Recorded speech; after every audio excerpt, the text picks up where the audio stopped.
పరిశుద్ధ నామానికి స్తోత్రం కలుగునుగాక. మన ప్రభువైన యేసుక్రీస్తు నామములో ఈ ఉదయకాలం ముందు మీ అందరికీ నా శుభాలు, వందనాలు, ఆశీస్సులు తెలియజేస్తున్నాను. ఎలా ఉన్నారు? దేవుని యొక్క మహాకృపను బట్టి మీరందరూ బాగున్నారని నేను నమ్ముతున్నాను. దేవుడు మిమ్మల్ని ఆశీర్వదిస్తూ ఈ వాక్యం ద్వారా మిమ్మల్ని బలపరుస్తున్నందుకు దేవుని నామాన్ని ఘనపరుస్తున్నాను. ఈరోజు దేవుడు మన కోసం సిద్ధపరిచిన వాగ్దానాన్ని మనం జ్ఞాపకం చేసుకుంటూ మనం ధ్యానం చేద్దాం. కీర్తనల గ్రంథం 20వ అధ్యాయము మొదటి 2 వచనాల్లో ఉన్న వాగ్దానాన్ని మనం ధ్యానం చేద్దాం. ఆపత్కాలమందు యెహోవా నిన్ను ఆదుకొనును గాక. ఆపత్కాలమందు యెహోవా నిన్ను ఆదుకొనును గాక. ప్రియ సహోదరి సహోదరులారా, ఈరోజు ప్రతి మనిషి జీవితంలో ఎవరికొకరు ఆదుకోవడం, ఆధారపడడం, ఆధారం చేసుకొని జీవించడం అనేది సర్వసాధారణమైనది. మనిషి జీవితం ఎప్పుడు కూడా పరిపూర్ణమైనది కాదు అని మనం గ్రహించాలి. అన్నీ మనకు సొంతగా మనం చేసుకోలేము. అన్నీ మనకు నచ్చినట్లుగా, మనకు అనుకున్నట్లుగా మన జీవితంలో మనం జరిగించుకోలేము అన్నదాన్ని మనం ఆలోచన చేయాలి. ఎందుకనంటే మానవ జీవితం అనేది ఎంత అల్పమైనదో, స్వల్పమైనదో మనం జాగ్రత్తగా అర్థం చేసుకుంటే అది మనకు బాధపడుతుంది. ఈరోజు చాలామంది జీవితాల్లో సహాయం లేని పరిస్థితుల్లో, వేదనకరమైన పరిస్థితుల్లో, బాధలు, కష్టాలు, నష్టాలు, అనారోగ్యాలు, ముఖ్యంగా ఆర్థిక ఇబ్బందులు, అలాగే ఉద్యోగలేమి, ఇలాంటి భయంకరమైన రోగాల మధ్యన భయంకరం కొట్టుమిట్టాడుతూ ఆదుకునేవారు లేక, సహాయం చేసేవారు లేక చాలామంది బాధపడుతూ ఉంటారు. ఎందుకనంటే ప్రతి మనిషి జీవితంలో ఎవరో ఒకరి సహాయం అవసరం ఏదో ఒక సందర్భంలో. ఈ రోజున చాలామంది నాకు తెలిసినంత వరకు నాకు ఫోన్లో మాట్లాడేవాళ్ళు, అలాగే ప్రార్థన అవసరాలు కోరేవారిని నేను చూస్తూ ఉంటే, ధనమున్నా, ఆస్తులున్నా, అంతస్తులున్నా వారి జీవితంలో ఏదో ఒక పరిస్థితి వారిని ఎవరొకొకరిని ఆధారం చేసుకునేటట్లుగా, అడిగేటట్లుగా, ఎవరొకొకరిని బ్రతిమలాడుకునేటట్లుగా వారి జీవిత కష్టం వారిని ప్రేరేపిస్తూ ఉంటుంది అని నేను గమనించాను. ఈ రోజున మీ జీవితాల్లో కూడా ఒకవేళ మీకు కూడా అనిపిస్తుందేమో, ఈ కష్టం, ఈ బాధ, ఈ నింద, అవమానం నా జీవితంలో నన్ను చేజాచేటట్లుగా, అలాగే నా జీవితంలో నేను ఎవరో ఒకళ్ళ మీద ఆధారపడేటట్లుగా చేస్తుంది అని నీకు అనిపిస్తుందేమో. ఒకవేళ ఆధారపడినా కానీ నీ జీవితంలో ఎవరు సహాయం చేయలేని పరిస్థితుల మధ్యన, ఒకవేళ బలహీనమైన పరిస్థితుల మధ్య నువ్వు కొట్టుమిట్టాడుతున్నావేమో, ఈ ఉదయకాలంలో దేవుడు నీతో మాట్లాడుతున్నాడు.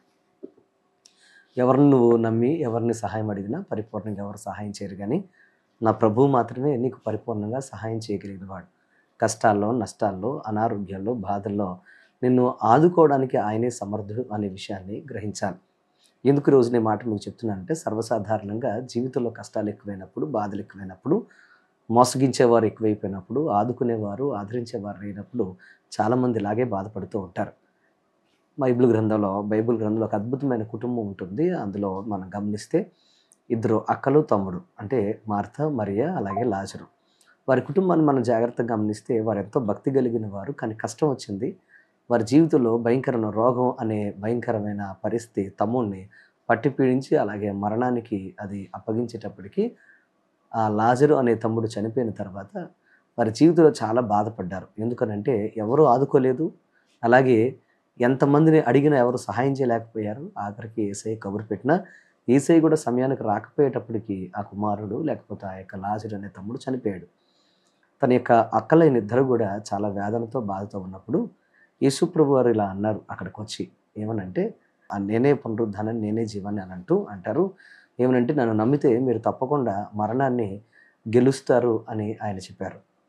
వారు అవును, దేవుని యొక్క సన్నిధిలో మేము అది నమ్ముతున్నాము, పునరుద్ధాన దినమందు అది జరుగుతుంది అని అన్నారు. కానీ యేసు ప్రభు వారు ఒక మాట అన్నారు, నా యందు విశ్వాసం ఉంచితే తప్పకుండా నువ్వు కార్యం చూస్తామని.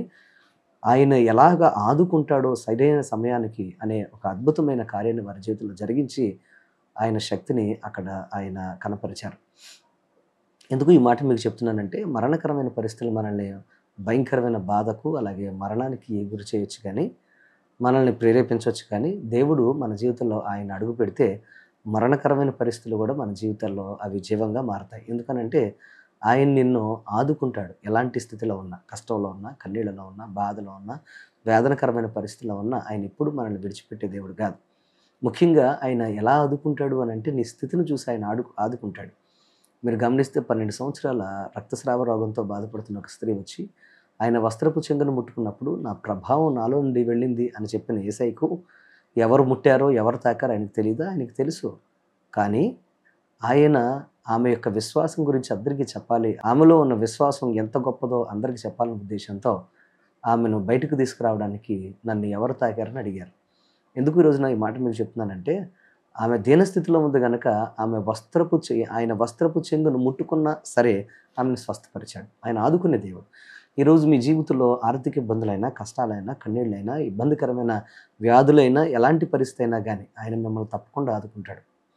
బాధించే పరిస్థితులు ఏమైనా ఈరోజు దేవుడు నీతో మాట్లాడుతున్నాడు. నీ జీవితంలో ఆయనకు మిమ్మల్ని మీరు అర్పించుకుంటూ, సమర్పించుకుంటూ, దేవా ఈ సమస్యలు మమ్మల్ని ఎంతో కృంగదీస్తున్నాయి, మమ్మల్ని ఆదుకోండి ప్రభువా అని ప్రార్థన చేయండి. ఒకవేళ నీ కుటుంబ సమస్యలు నిన్ను భయంకరంగా వేధిస్తున్నాయేమో, కుటుంబంలో శాంతి సమాధానం లేక నువ్వు బాధపడుతున్నావేమో, కంగారు పడకు, తప్పకుండా ఆయన నిన్ను ఆదుకుంటాడు. ఆయన ఎంతగా ఆదుకుంటాడు అని అంటే, వెనకబడిపోతున్న వారిని ఆయన ఆదుకుంటాడు. ఆయన ముందుకు నడిపిస్తాడు. ఆయన ఎలా ఆదుకుంటాడు అని అంటే, ఆయన నమ్మిన వారిని ఆయన ఆదుకుంటాడు. ఆయన అడిగిన వారిని ఆయన ఆదుకుంటాడు. ఆయన ఎలాగ మిమ్మల్ని ఆదుకుంటాడు అని అంటే, ఆయనను ఎవరైతే నమ్మి విశ్వసించి ఆయన వెంబడిస్తారో అలాంటి ప్రతి ఒక్కరిని ఆయన ఆదుకునే దేవుడు. ఆయన విడిచిపెట్టే దేవుడు కానీ కాదు. ఈరోజు మీ జీవితాల్లో ఎలాంటి స్థితిలో మీరున్నా కానీ ఆయన తప్పకుండా మిమ్మల్ని ఆదుకుంటాడని మీరు గ్రహించాలని మీకు మనవి చేస్తున్నాను. ఆయన ఆదరణ మీకు బ్రతుకును, ఆయన ఆదరణ మీకు ఆశీర్వాదాన్ని అనుగ్రహిస్తుంది. ఆయన దూరంగా ఉండే దేవుడు కాదు, సమయానికి మిమ్మల్ని ఆదుకొని మిమ్మల్ని నిలబెట్టేవాడు.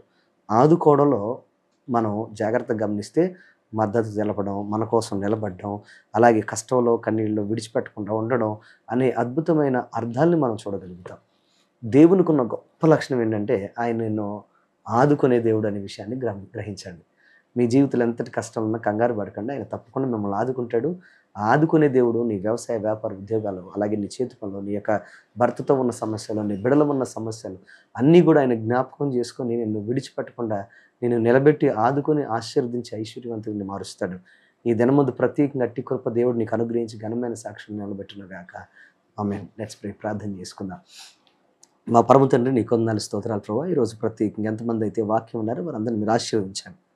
నువ్వు ఆదుకునే దేవుడు నాయన. ఎవరు ఏ కష్టంలో, ఏ బాధలో, ఏ నిందలో, ఏ అప్పులో, ఏ భయంకరమైన అవమానంలో ఉన్నారో వారందరినీ నీ చేతులకు అప్పగిస్తున్నాను. అవమానకరమైన పరిస్థితులు ఏవైనా కానీ, కష్టాలు ఏమైనా కానీ, కన్నీరు ఏమైనా కానీ, ఇబ్బందులు ఏమైనా కానీ అయ్యా ప్రియ బిడ్డలను మీరు ఆదుకోమని వేడుకున్నాను, లేవనెత్తమని వేడుకున్నాను. యేసు నామములో ఒక అద్భుతం జరుగును గాక. ఘనకార్యాలు చేసే గొప్ప తండ్రి, మీరే ప్రతి ఒక్కరిని ఆదుకొని ఆశీర్వదించి దీవించి బలపరిచి ఘనమైన పాత్రలుగా నిలబెట్టి నీ సన్నిధిలో అయ్యా నీ కొందాలు ప్రభువా ఒక గొప్ప కార్యం ఈ ఉదయకాల ఆరాధన ద్వారా అద్భుతమైన ఇక్కడ నీకున్న దేవునితో ఈ ధనమని ఈ కార్యక్రమం ద్వారా చూసే కృప భాగ్యం దయచేయమని ప్రత్యేకంగా దినమంతా చేస్తున్న ప్రతి పని మీద మీకు ఆపుదలమని యేసు నామమున అడుగుచున్నాము తండ్రి. ఆమేన్. God bless you. ఈ వాక్యం మీకు దీవెనకరంగా ఉంటే తప్పకుండా మీరు మీ స్నేహితులతో, బంధువులతో పంచుకోండి. God bless you. దేవుని దీవించును గాక. ఆమేన్.